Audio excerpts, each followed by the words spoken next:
आप सभी का हमारे प्रशस्त एकेडमी चैनल पर हार्दिक स्वागत है। आज हम भारतीय एवं पाश्चात्य काव्य शास्त्र के प्रश्नों को हल करेंगे। इसमें काव्य का स्वरूप, लक्षण, गुण, दोष एवं शब्द शक्ति प्रमुख सिद्धांत पर प्रश्न आपको मिलेंगे। हमारे चैनल पर संस्कृत साहित्य, भारतीय एवं पाश्चात्य काव्य शास्त्र, हिंदी व्याकरण एवं संस्कृत साहित्य के प्रश्न आपको मिलेंगे। आप हमारे साथ जुड़कर अपनी तैयारी कर सकते हैं। इसमें पहला प्रश्न हम देखेंगे, अंतःकरण की वृत्तियों के चित्र का नाम कविता है। यह काव्य लक्षण किसने दिया है? महावीर प्रसाद द्विवेदी ने दिया है। महावीर प्रसाद द्विवेदी का जन्म 1864 ईस्वी में रायबरेली में हुआ था, और जबकि इनका निधन 1838 ईस्वी में हुआ था। और इन्होंने 1903 से लेकर 1920 तक सरस्वती पत्रिका का संपादन भी किया था। इन्हीं के नाम पर द्विवेदी युग नाम पड़ा था। आचार्य रामचंद्र शुक्ल ने कविता क्या है शीर्षक निबंध में कविता को जीवन की अनुभूति कहा है। जयशंकर प्रसाद ने सत्य की अनुभूति को ही कविता माना है। महादेवी वर्मा ने कविता कवि विशेष की भावनाओं का चित्रण है। तो इन परिभाषाओं को हम देख लेंगे, छोटी छोटी परिभाषाएं हैं और एक एक शब्द हम पकड़ लेंगे तब भी हमको याद हो जाएगा। जीवन की अनुभूत आचार्य रामचंद्र शुक्ल, सत्य की अनुभूत जयशंकर प्रसाद और भावनाओं का चित्रण महादेवी वर्मा। हिमाद्रि तुंग श्रृंग से प्रबुद्ध शुद्ध भारती, स्वयं प्रभा समुज्ज्वला स्वतंत्रता पुकारती। यह परिभाषा इस पंक्ति में कौन सा गुण है ये पूछ रहा है। इसमें ओज गुण है। ओज गुण क्यों है? क्योंकि जब ओज गुण जहां होता है, अगर उन पंक्तियों को हम पढ़ते हैं तो हमारे अंदर जोश की भावना हो जाती है या वीर भावना उत्पन्न हो जाती है। तो वीर, रौद्र और भयानक विभत्स रसों की रचना में ओज गुण पाया जाता है। ऐतिहासिक भौतिकवाद किस दार्शनिकवाद का सिद्धांत है? तो ये मार्क्सवाद का सिद्धांत है। जहां भौतिकवाद होगा वहां मार्क्सवाद भी होगा। फिर आइए रिचर्ड्स के महत्वपूर्ण सिद्धांतों में से एक है विरेचन सिद्धांत, अनुकरण का सिद्धांत, संप्रेषण का सिद्धांत, निर्वैयक्तिकता का सिद्धांत। तो ये संप्रेषण का सिद्धांत जो है यही आइए रिचर्ड्स का है। इसके अतिरिक्त मूल सिद्धांत भी आइए रिचर्ड्स का है। विरेचन का सिद्धांत अरस्तु का है, अनुकरण का सिद्धांत प्लेटो का है और निर्वैयक्तिकता का सिद्धांत इलियट का है। यहाँ कुछ प्रमुख सिद्धांत दिए हुए हैं, उसको हम देख लें। प्रत्ययवाद अनुकरण सिद्धांत प्लेटो का है, अव्यंजनावाद क्रोचे का है, विखंडनवाद उत्तर संरचनावाद या कल्पना का सिद्धांत कालरिज का है, विखंडनवाद और उत्तर संरचनावाद ये जैक देरिडा का है, प्रतीकवाद वादलेयर का है, निर्वैयक्तिकता का सिद्धांत इलियट का है, विरेचन, अनुकृत और त्रासदी का सिद्धांत अरस्तु का है। निम्नलिखित में से एक आइए रिचर्ड्स की रचना नहीं है। The principle of literary criticism, the meaning of meaning, Biographia Literaria, Coleridge on the imagination. तो इसमें से ऑप्शन सी जो है ये आइए रिचर्ड्स की रचना नहीं है। यह रचना है कालरिज की। बायोग्राफिया लिटरेरिया जो है ये कालरिज की है। अब इसमें हम याद करने के लिए कैसे करेंगे? ये प्रिंसिपल, मीनिंग, इमेजिनेशन, ये तीन बुक किसकी है? रिचर्ड्स की है।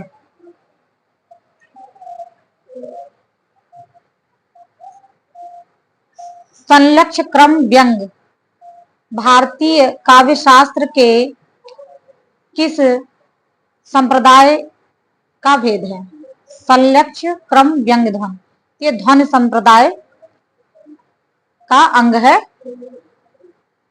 संलक्ष्य क्रम व्यंग भारतीय काव्य शास्त्र में अभिधा मूल ध्वन के दो भेद किए गए हैं, जिसमें संलक्ष्य क्रम व्यंग ध्वन और दूसरा है असंलक्ष्य व्यंग क्रम ध्वन। और ध्वन संप्रदाय के प्रवर्तक कौन है? ध्वन संप्रदाय के प्रवर्तक आनंद वर्धन है। और ये प्रश्न कब पूछा गया है? यूपी पीएससी जीडीसी 2021 में। संलक्ष्य क्रम व्यंग ध्वन और असंलक्ष्य क्रम व्यंग ध्वन किसके ये प्रमुख भाग हैं? तो ये हैं अविधा मूला धन के 2 भाग हैं। रस सिद्धांत के प्रवर्तक, ये तो सरल प्रश्न हो गया। रस सिद्धांत के प्रवर्तक आचार्य भरत मुनि हैं। नहीं रसादृते कश्चित् प्रवर्तते, ये किसका कथन है? ये भरत मुनि का कथन है। नहीं रसादृते कश्चिद, ये भरत मुनि का कथन है।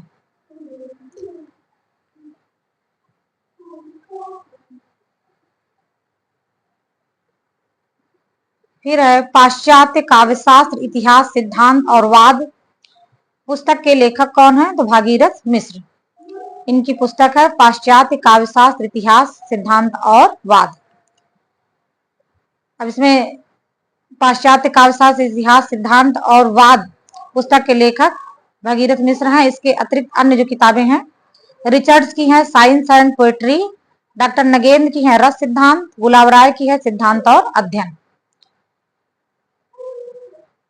अर्थबोध कराने के संदर्भ में निम्नलिखित में से कौन सा कथन सत्य है?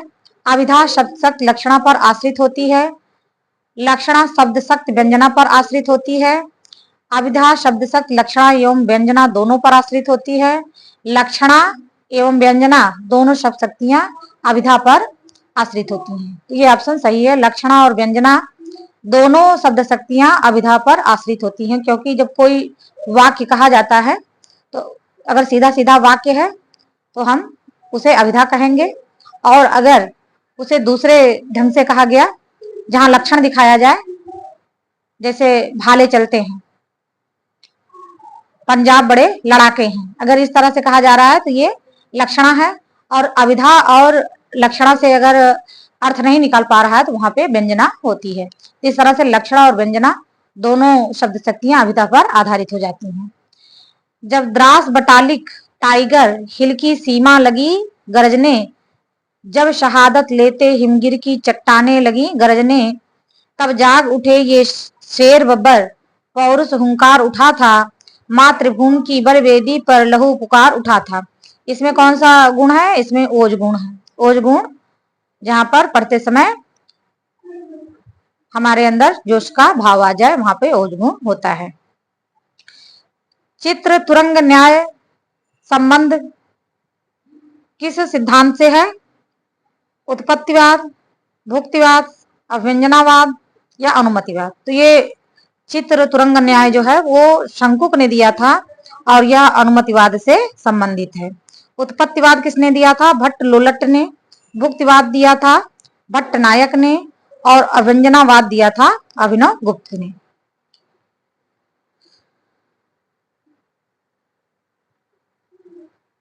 देखिए भट्ट लोलट, इनका दर्शन क्या है?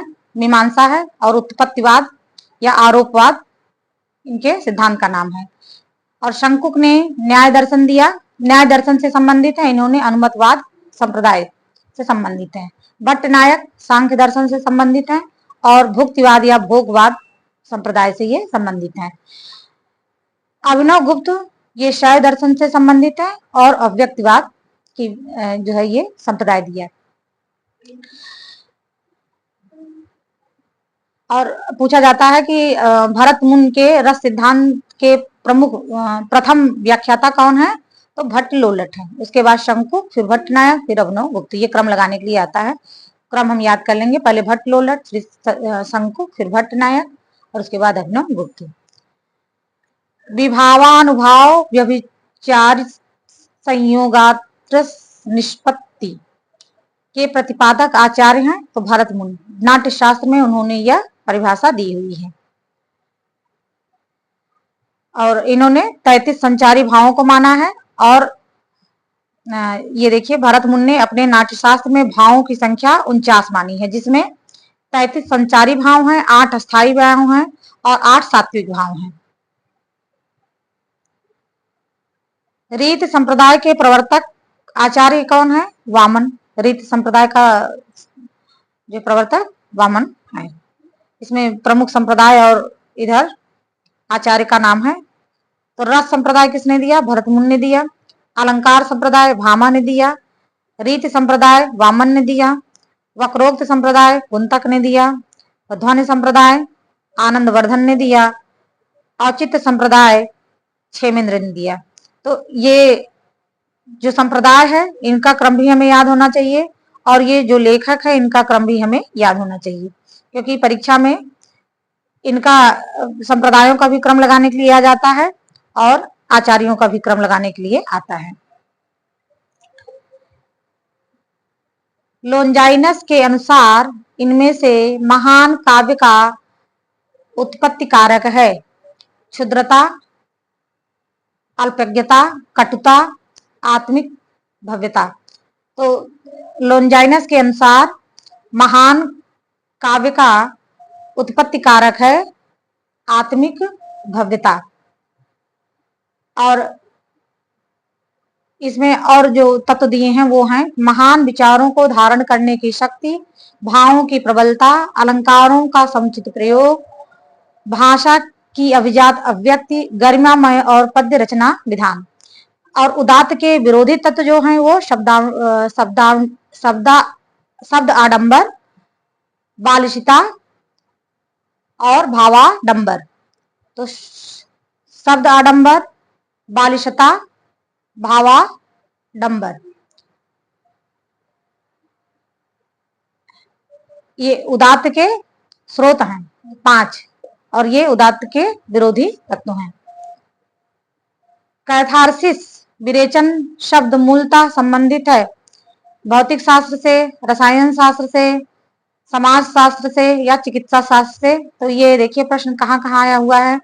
GTC exam 2020, UPPSC GDC 2021, UKPSC lecturer 2020। तो मतलब इतना महत्वपूर्ण है ये अरस्तु का सिद्धांत है विरेचन सिद्धांत और चिकित्सा शास्त्र से यह संबंधित है। आचार्य क्षेमेंद्र ने औचित्य के कितने अंग निर्धारित किए हैं? तो इन्होंने इसमें 28 दिया है, जबकि मूल रूप से 27 देखने को मिलता है। तो चूंकि ऑप्शन में 27 नहीं है तो 28 पे ही हम टिक करेंगे। आचार्य क्षेमेंद्र ने औचित्य के जो भी 27 या 28 दिया है, 27 या 28 अंगों को निर्धारित किया है। इसमें हम देखेंगे क्योंकि अब प्रश्न जो है थोड़ा गहराई से पूछे जा रहे हैं कौन कौन से हैं 27 गुण। इसमें पद है, वाक्य है, प्रबंध है, गुण है, अलंकार है, रस है, क्रिया, कारक, लिंग, वचन, विशेषण, उपसर्ग, निपात, देश, काल, कुल, व्रत, तत्व, सत्व, अभिप्राय, विभाव, सार, संग्रह, प्रतिभा, विचार, नाम, आशीर्वचन और प्रत्यय। देखिए इस प्रकार से ये 27 हो रहा है, जबकि आयोग ने इसका उत्तर 28 मांगा है। फिर है आदोषो सगुणो सालंकारो च शब्दार्थो काव्यम। यह कथन किसका है? तो हेमचंद्र का यह कथन है। आदोषो सगुणो सालंकारो च शब्दार्थो काव्यम, हेमचंद्र का यह कथन है। अब देखिए यहाँ पे हम काव्य लक्षण देख लेंगे और अगर आप नोट करना चाहे तो नोट भी कर लें, क्योंकि ये सारी पंक्तियां जो है बहुत ही महत्वपूर्ण है। हेमचंद्र ने जो कहा उसको देखा ही हमने। अब भामा ने कहा शब्दार्थो सहितो काव्यम। वामन ने कहा है काव्य शब्दो अयम गुणालंकार संस्कृतयोः शब्दार्थयोः वर्तते। कुंतक ने कहा शब्दार्थो सहितो वक्र कवि व्यापार शालिनी बंधे व्यवस्थितो काव्यम तद्विदाहात कारिणी।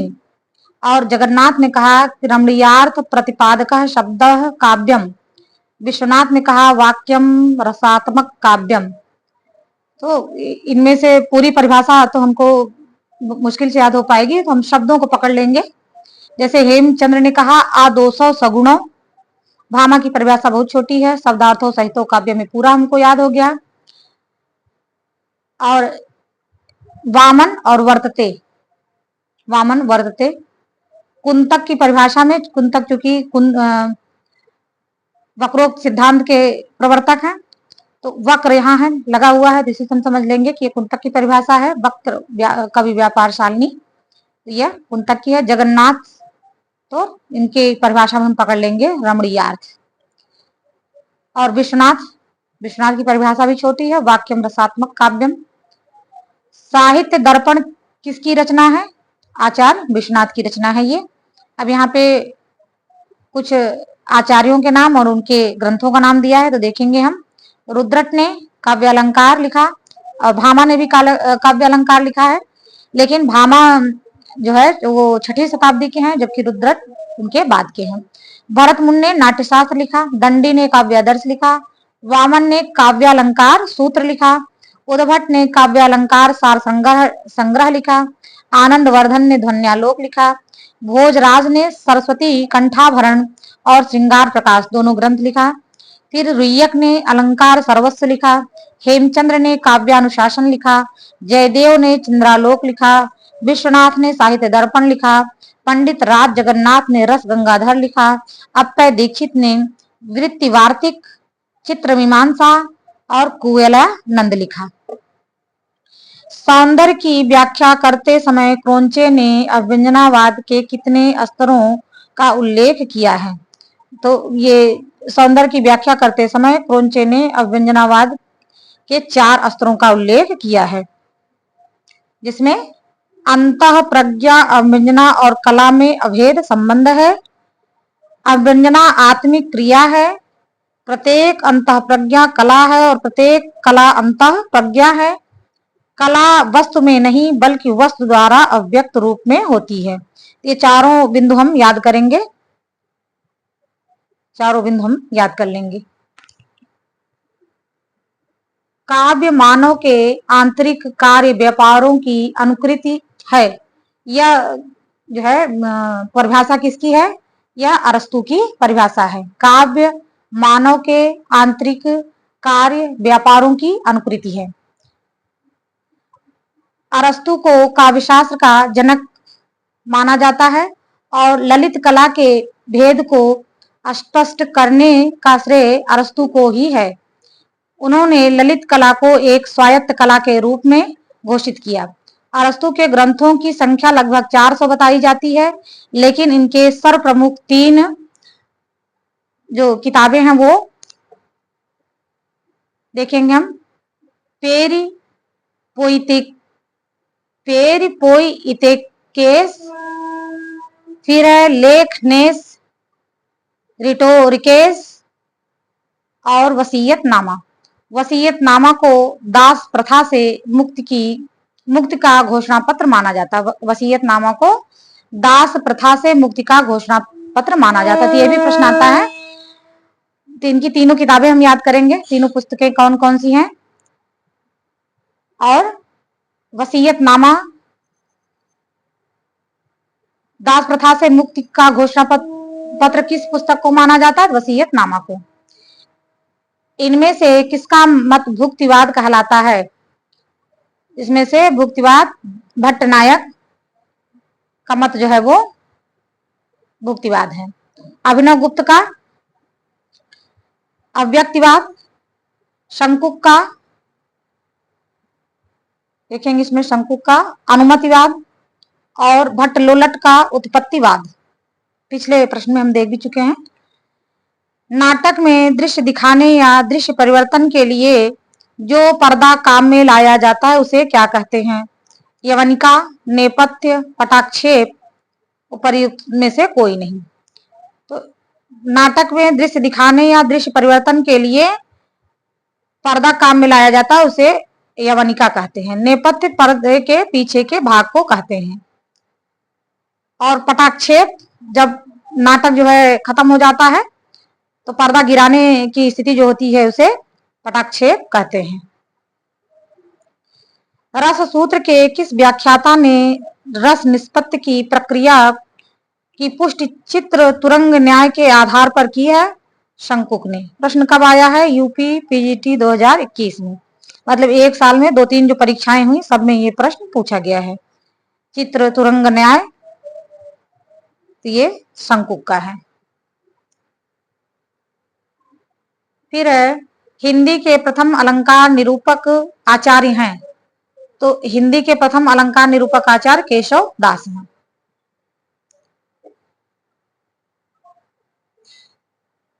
फिर ये सूची मिलान करना है कौन सी किताब किसकी है।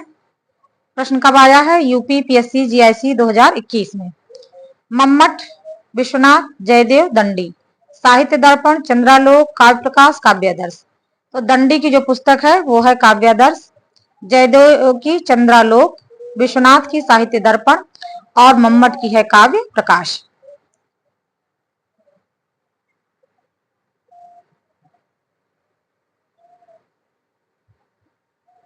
भरत के रस सूत्र में निहित संयोग का अर्थ भोज्य, भोजक, भाव, निष्पत्ति का अर्थ भुक्ति, आस्वाद की स्थापना किस व्याख्याकार ने की है?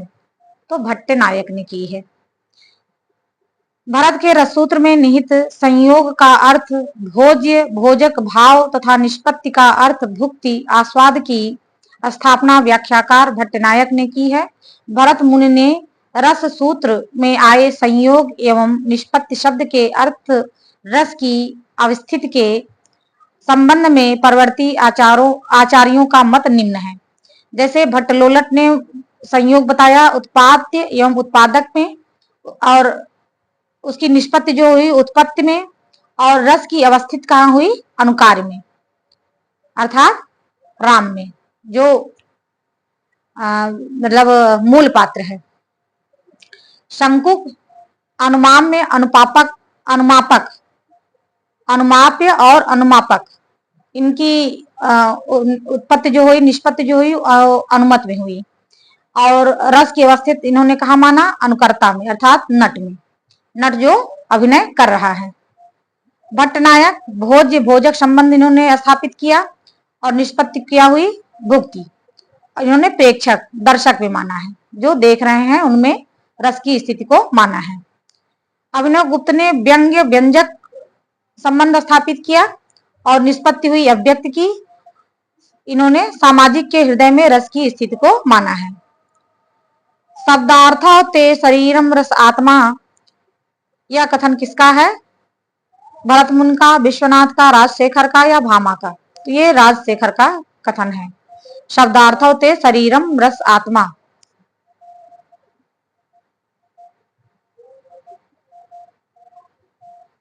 फिर अगला प्रश्न है प्रज्ञा नवोन्मेष शालिनी प्रतिभा मता, किसकी युक्ति है ये? श्री भट्टतौत की। और प्रश्न कब आया हुआ है? यूपी टीजीटी 2021 में। प्रज्ञा नवोन्मेष शालिनी प्रतिभा मता, भट्टतौत। तो यहाँ हम तात और मता इन दोनों से संबंध स्थापित कर लेंगे तो परिभाषा हमको याद हो जाएगी, तात और मता। आचार्य भरत मुनि ने नाटक में अभिनय को किस वेद से लिया है? अभिनय तो ऋग्वेद, सामवेद, अथर्ववेद, यजुर्वेद। तो इन्होंने चारों वेदों से नाटक के चारों अंगों को लिया है। ऋग्वेद से पाठ लिया, यजुर्वेद से इन्होंने अभिनय लिया, सामवेद से इन्होंने गान लिया और अथर्ववेद से इन्होंने रस लिया, अथर्ववेद से इन्होंने रस लिया। इस प्रकार से इतने प्रश्नों को हमने आज हल किया। शेष अगले भाग में। चैनल से जुड़े रहिए, चैनल को सब्सक्राइब करिए, लाइक एंड शेयर करिए, और अभ्यास के द्वारा हम अपनी तैयारी अच्छे से कर सकते हैं, क्योंकि सिलेबस कंप्लीट हो गया है और बार बार प्रश्न जब हम दोहराएंगे तो ये चीजें हमारे दिमाग में अच्छे से बैठ जाएंगी। और आशा है कि ये प्रश्न आपको अच्छे लगे होंगे और आपके लिए उपयोगी भी होंगे। धन्यवाद।